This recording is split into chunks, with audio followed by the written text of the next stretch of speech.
Hello friends, welcome back once again. Friends, आज की class में हम लोग डिस्कस करेंगे कि श्वासोच्छ्वास की क्रिया का नियंत्रण कैसे होता है। जैसे हमारे बॉडी के अंदर भी एक नियंत्रण सिस्टम है, जैसे कोई भी सिस्टम हो, लेकिन उससे नियंत्रित करना ज्यादा जरूरी होता है। जैसे बाइक बहुत अच्छा आप चलाते हैं, और ये कब माना जाएगा कि बहुत अच्छा चलाते हैं, जब आपका बाइक पे पूरी तरह से नियंत्रण होगा। तेज चलाना 80 किलोमीटर पर घंटा, बहुत सारे देखते होंगे आप लोग एग्जाम्पल कि 80 किलोमीटर पर घंटे की रफ्तार से कोई चला रहा होता है, कोई 90 भी चलाता है, कोई आपका 100 तक भी पहुंचता है। तो अलग अलग स्पीड में लोग अलग अलग चलाते हैं, लेकिन इतना स्पीड में चलाना बड़ी बात नहीं है। बड़ी बात तो तब आती है जब उसके सामने एक साइकिल वाला पहुंच जाता है, उसके सामने एक साइकिल वाला पहुंच जाए। प्रॉब्लम तो तब आती है जब उसके सामने एक छोटा सा बच्चा आ जाए। तो कंडीशन तब मालूम चलती है कि आपका बाइक पे कितना ज्यादा कंट्रोल है। और बाइक पे जितना ज्यादा कंट्रोल होगा, बाइक पे जितना ज्यादा कंट्रोलिंग पावर होगा, बाइक पर जितना ज्यादा कंट्रोल होगा, उतना ज्यादा माना जाएगा कि आप बाइक अच्छा चला लेते हैं। मतलब किसी भी चीज को करने का सही चीजें तब हो सकती है जब उस पे आपका कंट्रोल अर्थात कि नियंत्रण प्रॉपर तरीके से हो। और बिना नियंत्रण का कोई भी काम कभी सक्सेस नहीं होता है। कोई भी काम हो, कभी सक्सेस नहीं होगा। तो भाई, नियंत्रण करने का मतलब क्या और नियंत्रण पे सक्सेस कैसे होगा, ये बात आती है। तो बात ये होती है कि आपको क्या करना है बॉडी के अंदर। तो देखिए, इसमें बात तब आती है जब नियंत्रण की बात, आपके बॉडी के अंदर बहुत सारी क्रियाएं होती है, और उन सभी क्रियाओं का नियंत्रण जरूरी होता है, तब आपकी बॉडी बैलेंस होती है। और बॉडी जब नियंत्रण खो देता है, तो उसे हम लोग पागल का कंडीशन कहते हैं। उसी को हम कहते हैं कि आदमी कोमा में चला गया।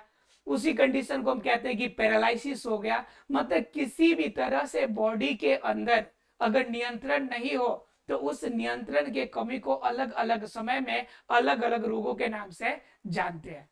तो जरा बात कर लेते हैं कि बॉडी के अंदर इसका नियंत्रण सिस्टम कहां से काम करता है। ठीक है, इसका नियंत्रण वाला जो स्टेजेज है वह काम कहां से करता है, इसको चर्चा कर लेते हैं। तो हम लोग आज जानेंगे श्वासोच्छ्वास की जो क्रिया होती है, श्वसन की जो क्रिया होती है, इसमें नियंत्रण कैसे होता है, हम नियंत्रण कैसे कर सकते हैं, नियंत्रित कैसे कर सकते हैं। ठीक है, तो देखिए, टॉपिक है हमारा श्वासोच्छ्वास। ठीक है, श्वासोच्छ्वास की क्रिया पर नियंत्रण। ठीक है, अब जरा बात करते हैं, अगर वर्ड देखते हैं हम लोग नियंत्रण, तो श्वासोच्छ्वास की क्रिया, श्वासोच्छ्वास तो आपको पता है, मैंने बताया था कि इसके अंदर क्या होगा, एक तो क्रिया होगी प्रश्वास की, और एक क्रिया कौन सी होगी, उच्छ्वास की। उच्छ्वास की क्रिया दो प्रकार की क्रिया है, मतलब कि इंस्पिरेशन और एक्सपिरेशन। दो प्रकार की क्रिया, मतलब प्रवेश करना और गैसों का बाहर निकलना। बाहर निकलना दो प्रकार की घटना है। बात यहाँ पे वर्ड आती है नियंत्रण की। तो आपके बॉडी के अंदर नियंत्रण अर्थात की जो कंट्रोलिंग सिस्टम है, वह कंट्रोल करने की जो सिस्टम है, कंट्रोल सिस्टम किसके पास है, तो आपके बॉडी में कहिएगा कि ये सारा जिम्मेवारी नर्वस सिस्टम अर्थात की तंत्रिका तंत्र के पास है। किसके पास है, तंत्रिका तंत्र के पास है। ठीक है, और तंत्रिका तंत्र का हेड ऑफ डिपार्टमेंट कहां पे है, तो वह हेड ऑफ डिपार्टमेंट आपका कहां पे है, मस्तिष्क पे। ठीक है, अब मस्तिष्क में हेड ऑफ डिपार्टमेंट है, तो समझिए कि आपके बॉडी के इंडिविजुअल जितने पार्ट है, जितनी क्रियाएं होती है, प्रत्येक क्रिया के लिए छोटे छोटे पॉइंट्स है जो वहां से कंट्रोल होती है कि आपके बॉडी के अंदर कौन सी एक्टिविटी होगी। हाथ की एक्टिविटी हो रही है, एक साइड की हाथ पैर की एक्टिविटी हो रही है, तो उसका अलग पॉइंट है।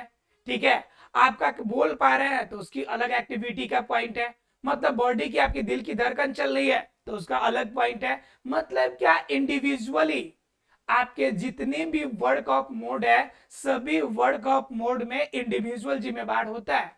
आपका मस्तिष्क का पॉइंट। तो कंफर्म है कि जब मस्तिष्क का कंट्रोलिंग पॉइंट है तो कंफर्म है कि श्वासोच्छ्वास का भी कंट्रोल करने का मस्तिष्क में कोई ना कोई पॉइंट होगा। और मस्तिष्क में जो श्वासोच्छ्वास को कंट्रोल करने का पॉइंट है वो है आपका पॉन्स। और जो मेडुला एब्लेंगोटा, नाम सुना होगा आप लोगों ने, एब्लेंगोटा,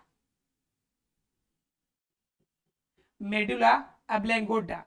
इस मेडुला एब्लेंगोटा और पॉन्स, इनके जो अग्रभाग है मतलब आगे वाला हिस्सा है, उस अग्रभाग से आपका नियंत्रण करने का केंद्र कहाँ का निकलता है? तो श्वासोच्छ्वास की क्रिया का। कहाँ का निकलता है? श्वासोच्छ्वास की क्रिया का।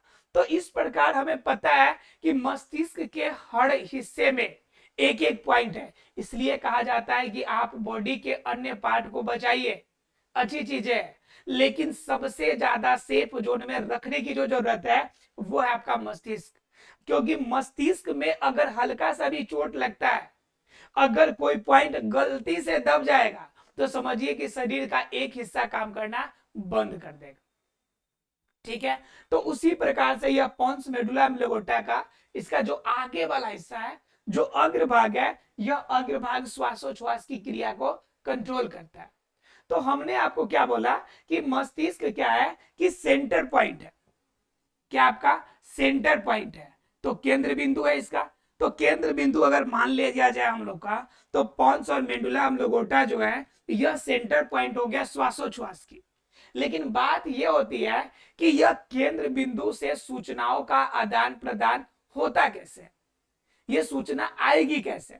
ठीक है, तो सूचना आने का कोई ना कोई तरीका होगा। जैसे मान लीजिए कि आपके बॉडी के अंदर नॉर्मल जो नियंत्रण होती है वो कैसे होता है? जैसे मान लीजिए आप खड़े हैं, सामने वाला ने एक चिपका दिया, दिमाग में तुरंत खबर जाती है कि भाई सामने वाले ने चिपका दिया। अब दिमाग में जाने का तुरंत कैलकुलेट होता है कि सामने वाला आपसे छोटा है कि बड़ा है। दिमाग में आता है कि नहीं भाई ये तो छोटा है। उसके बाद हम दिमाग में कैलकुलेट करते हैं इससे हम जीत सकते हैं कि नहीं जीत सकते हैं, तो कहते हैं भाई जीत भी सकते हैं। तो तुरंत क्या कहता है, ऊपर से तुरंत खबर दूसरे हाथ को आता है, कोई बात नहीं भाई तुम भी लौटा दो इसको। तो तुरंत पीट देते हैं हम लोग किसी को, एक थप्पड़ वो मारता है तो दो थप्पड़ हम पीट लेते हैं। वहीं पे कंडीशन फिर आता है कि एक थप्पड़ पीट दिया और तुरंत खबर गई और मालूम चला कि बहुत मजबूत है, ठीक है, हम इसे जीत नहीं सकते हैं। तो कहते हैं अच्छा कोई बात नहीं है, मान लीजिए आप तो बड़े हैं, आपका हक है, मार लिए, लेकिन अब नहीं मारिएगा, हम कुछ नहीं करेंगे। मतलब किसी भी तरह चाहते हैं कि मामला यहीं से सेटलमेंट हो जाए, हम चले जाए। क्लियर है? तो कंडीशन, दोनों कंडीशन यहाँ पे लागू होती है कि कंडीशन कैसा होगा ये देखना जरूरी है। तो कंडीशन देखना ये जरूरी है कि ये हमारे लायक है कि नहीं है। तो ये नियंत्रण हमारे बॉडी के अंदर हो रहा है, तो उसी प्रकार से इसके अंदर भी नियंत्रण होगा कि नहीं प्रॉपर तरीके से। जरा इसे देखते हैं कि ये सूचनाएं गैस वाला कैसे जाएगा। क्योंकि गैस जो हवा आप आती है, सांस लेते हैं और सांस छोड़ते हैं, ये घटनाएं ऐसी होती है जिनका कंट्रोलिंग सिस्टम हमारे मन के अकॉर्डिंग नहीं होता है।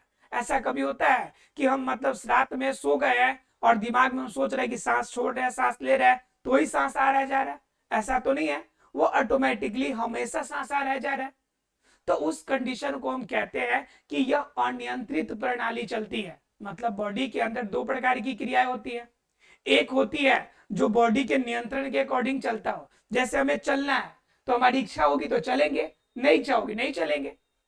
ये चलना है, मान लीजिए कि चलने का कंडीशन क्या हो गया आपका, कि आपकी इच्छा हो तो चलेंगे, नहीं इच्छा हो तो नहीं चलेंगे, नियंत्रण वाली काम हो गया। लेकिन आंख के पलक झपकाना, हृदय की धड़कन चलना, सांस का आना सांस का जाना, तो ऐसी बहुत सारी ऐसी क्रियाएं हैं जिन क्रियाओं में हमारा नियंत्रण कार्य नहीं करता है। तो जहां पे हमारी नियंत्रण कंट्रोल नहीं होती है तो उस कंडीशन में तो और ज्यादा एक्टिव मोड में हमारा मस्तिष्क और तंत्रिका तंत्र कार्य करना चाहिए। क्योंकि एक भी कंडीशन अगर बिगड़ेगा तो तुरंत सारा गड़बड़ हो जाएगा। तो जरा देखिए श्वासोच्छ्वास में क्या होता है। मेन तो आपका पार्ट हो गया फेफड़ा का, ये हिस्सा मान लीजिए कि फेफड़ा का हिस्सा है, ठीक है। ये फेफड़ा दो हिस्सों में ऐसे बटा रहेगा, ये पता है आपको, दो भागों में बटा रहेगा। ऊपर से क्या होगी कि ये जब श्वसनी आती है, सॉरी श्वास नली जो आती है, जो 12 से 14 सेंटीमीटर लंबी होती है, ये जब श्वसनी आती है तो यहाँ पे दो भागों में बढ़ती है, ठीक है, और ये दो श्वसनी के रूप में बढ़ जाती है जैसे हवा अंदर प्रवेश करता है। अब इसी दोनों भागों के अंदर यहाँ पे जब प्रवेश कर गया तो इसी आपके बीच में एक आपका भाग होता है, ऐसे तार की तरह निकला हुआ भाग रहता है जो प्राइमर रिसेप्टर कहलाता है। ये रिसेप्टर है, ये क्या है, रिसेप्टर है। रिसेप्टर का मतलब कि यह क्या करेगा, तो यह इसे, रिसेप्टर है, यह इसे कंट्रोल करेगा, अपने पास लेकर आएगा, मतलब सूचनाओं को ग्रहण करेगा। रिसेप्टर जब सूचना को ग्रहण करेगा तो सूचना को ग्रहण करने के बाद वह किसी न किसी को तो देगा, तो यह आगे जब बढ़ाएगा तो वेगस को देगा। किसको देगा, वेगस को देगा, ठीक है। अब वेगस को देगा तो वेगस देने के बाद रिसेप्टर जब वेगस के पास ये कंट्रोल पहुंचाएगा तो वेगस क्या करेगा, सूचना को आगे बढ़ाएगा, ठीक है। ये वेगस क्या करेगा, आगे बढ़ाएगा। लेकिन वेगस मेन काम जो होता है वेगस का, यह रिसेप्टर को थोड़ा सा क्या करता है, प्रेरित करके रखता है कि तुरंत तुरंत सूचना दो, ठीक है। और ये पहुंचाएगा मस्तिष्क के पास, आगे ऊपर पहुंचाएगा। अब मस्तिष्क में जो पोन्स और मेडुला ऑब्लोंगेटा है उसके पहले यहाँ पे दो अलग अलग केंद्र होते हैं। एक तो होता है आपका प्रश्वास के लिए अलग केंद्र और उच्छ्वास के लिए अलग केंद्र, दोनों अलग अलग केंद्र होता है। मतलब बता तो दिए कि आपके बॉडी के अंदर हर एक एक्टिविटी का अलग अलग पॉइंट है। तो एक केंद्र तो मान लीजिए हो गया आपका, एक केंद्र क्या हो गया आपका, प्रश्वास केंद्र। कौन सा हो गया, प्रश्वास केंद्र। और दूसरा कौन सा केंद्र हो गया, उच्छ्वास केंद्र, उच्छ्वास केंद्र। क्लियर है। तो अब जरा देखिए, प्रश्वास केंद्र और उच्छ्वास केंद्र ये दो हो गए। अब जब ये सूचना वेगस जब आगे देगा प्रश्वास केंद्र और उच्छ्वास केंद्र के पास, देखिए तो ये आपका प्रश्वास केंद्र में पहुंच गया। अब प्रश्वास केंद्र जाने के बाद जब ये घटना वेगस जब आपका जो रिसेप्टर से प्रश्वास केंद्र तक पहुंचा, तो यहां तक पहुंचे को हम लोग इसे एक क्रिया का नाम देते हैं, एक प्रतिवर्तन का नाम देते हैं। इसका नाम है हेरिंग ब्यूरर प्रतिवर्तन। हेरिंग हेरिंग ब्यूरर प्रतिवर्तन, ठीक है। हेरिंग ब्यूरर प्रतिवर्तन अर्थात रिसेप्टर से प्रश्वसन और उच्छ्वसन केंद्र तक जाने की जो क्रिया है उसी को हम क्या कहते हैं, हेरिंग ब्यूरर प्रतिवर्तन, ठीक है। अब ये क्रिया जैसे प्रश्वसन केंद्र के पास जाती है, मतलब हेरिंग ब्यूरर प्रतिवर्तन होता है, तो तुरंत ये प्रश्वसन केंद्र क्या करता है, यह आगे बढ़ाता है। लेकिन आगे डायरेक्ट पोन्स को नहीं देगा, पोन्स में एक छोटा सा भाग होता है, एक पॉइंट होता है जिसे हम कहते हैं निरोध बिंदु, ठीक है, न्यूमेटिक्स पॉइंट कहते हैं, न्यूमेटिक्स पॉइंट, ठीक है। कहां पे पहुंचाता है, जरा देखिए,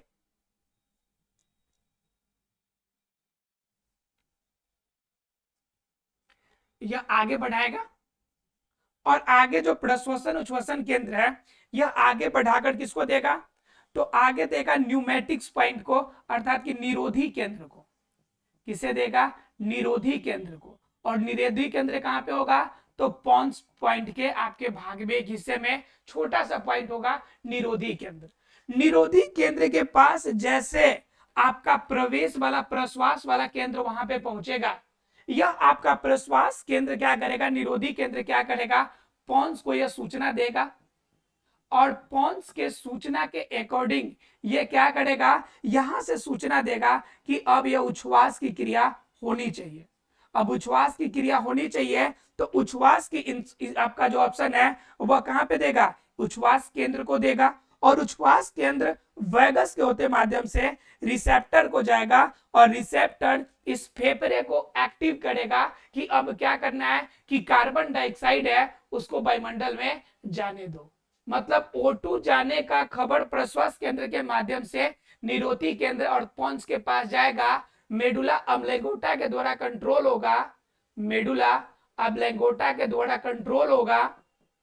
और कंट्रोल होने के बाद फिर ये सूचना आएगी ऊपर से कि भाई साहब ये आपका ऑक्सीजन आ गया, ऑक्सीजन का यूज जितना चाहिए उतना हुआ।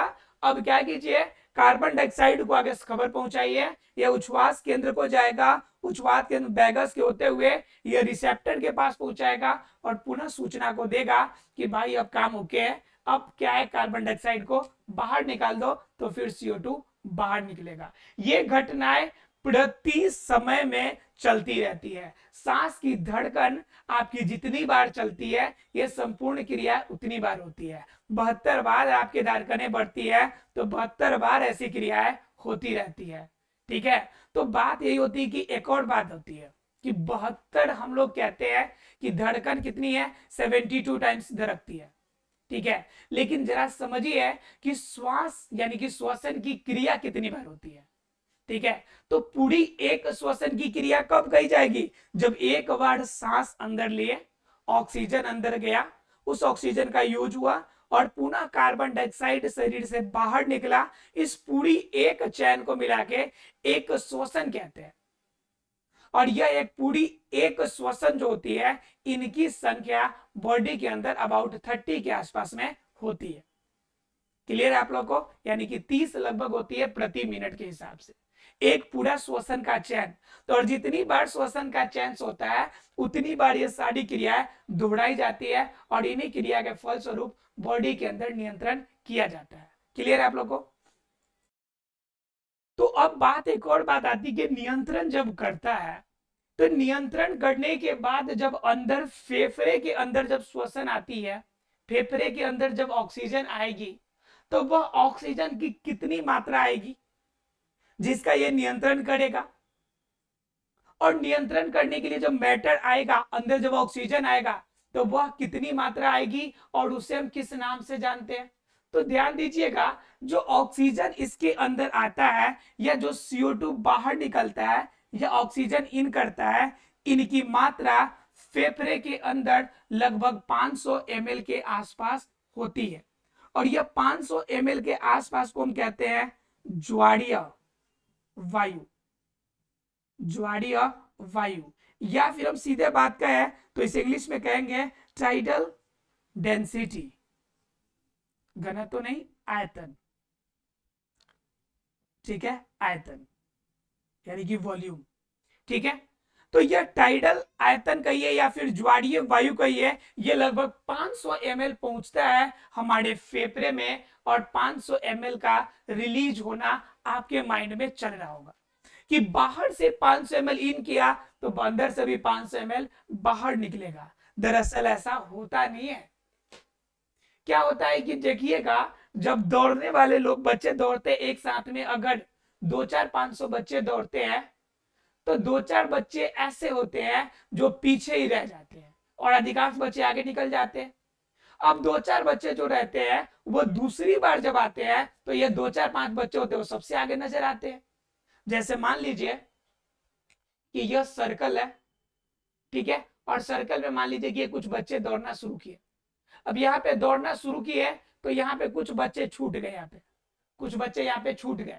अब ये बच्चे छूटने का मतलब कि थोड़ा सा ज्यादा और ये आगे बढ़ गए, पूरा तेज होके यहाँ तक आ गए, और ये बच्चे छूट कर यहीं पे रह गए, ये और तेज आ गए, यहाँ पे आ गए, फिर भी बच्चा यहीं पे है।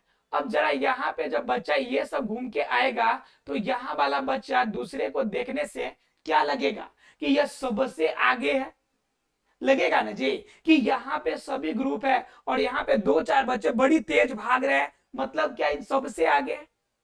तो कंडीशन सेम चीज होती है बॉडी के अंदर, जो फेफड़ा होती है, फेफड़ा के अंदर भी सेम घटनाएं होती है। जब वायु आती है, तो वायु जितना प्रवेश करती है, उनका पूरा भाग यूज नहीं हो पाता है, कुछ भाग फेफड़ा के वायु कोष्ठों में ही पड़ा रह जाता है। ठीक है, इसमें से जितना आएगा लगभग 66.5%, या फिर बट्टा में कर लेते ज्यादा अच्छा रहेगा, 2/3 भाग, 2/3 भाग वायु कोष्ठों में जाएगा। इस वाले मैटर को मिटा देते हैं, थोड़ा ज्यादा आसानी समझ में आएगा।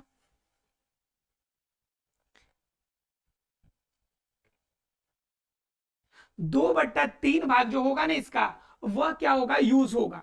2/3 भाग, देखिए जो ऊपर से आएगा मैटर,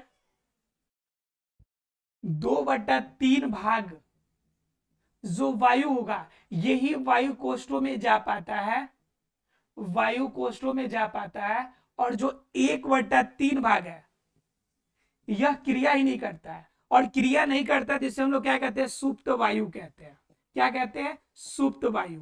मतलब पूरी वायु का जितना प्रवेश कर रहा है उसका 2/3 भाग ही वायु कोष्ठों में जा पाता है, काम करता है। 1/3 भाग तो ये काम ही नहीं करता है, इसको सुप्त वायु कहते हैं।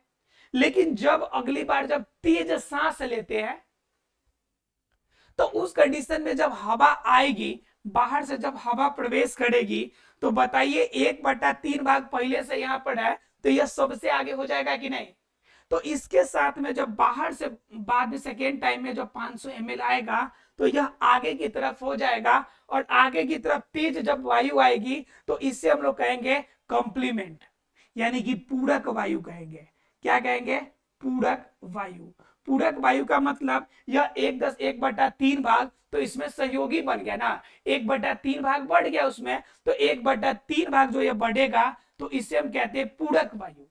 जब अंदर प्रवेश किया, काम किया, तो पूरा भाग गया नहीं, इसका कुछ भाग, इसका फिर 1/3 भाग यहाँ पे बाहर गेट के पास रहा, और जब रिटर्निंग होगा तो यह तो 1/3 भाग फिर निकलने के लिए आगे की तरफ बढ़ेगा, और जो आगे की तरफ बढ़ेगा यह क्या कहलाएगा, तो यह कहलाएगा संपूरक वायु।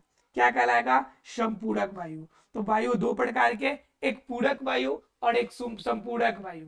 तो पूरक वायु कौन, 1/3 वायु जो सुप्त वायु के रूप में था, और संपूरक वायु जो 1/3 भाग बाहर निकलने के लिए आपका सहयोगी था। तो यह दोनों कंडीशन आपके लिए बेहतर होगा, आसानी से आप इसे समझ सकते हैं। आशा है फ्रेंड्स श्वासोच्छ्वास की क्रिया, नियंत्रण की क्रिया आपको अच्छे से समझ में आई होगी। मिलते हैं अगले क्लास में अगले टॉपिक के साथ, तब तक के लिए thank you very much friends.